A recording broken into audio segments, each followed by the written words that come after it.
What's up, guys? Finishing up a gutter cleaning here on our roof in downtown Asheville, North Carolina. I've got 85 to 90% granular loss on this roof. You can hear it's hard to even walk on this thing, kind of sliding. You can also see kind of like a little bit of a zipper effect where the edges of these shingles are kind of pulling up. But really the thing that catches my eye is just that this roof is pretty much shot. It is in really poor shape. I had the gutters cleaned about 7 or 8 months ago, maybe 9 months ago, and had some of my guys come up and they didn't pay attention to the roof. I got up here today and it's bad. You've got rotten pipe boots. This pipe boot's got a hole in it, and pipe boot number 2 has a hole in it.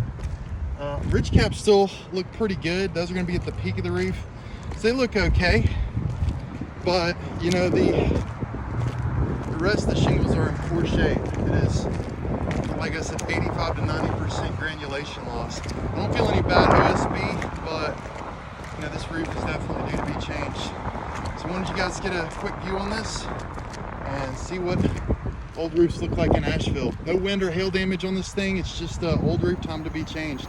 Also, it'd be great to get some of this foliage off the roof line. It's definitely hanging over and causing some problems. Anyways, guys, Kirby Smith, Lightspeed Construction. Call me Asheville if we can help with your next roofing project.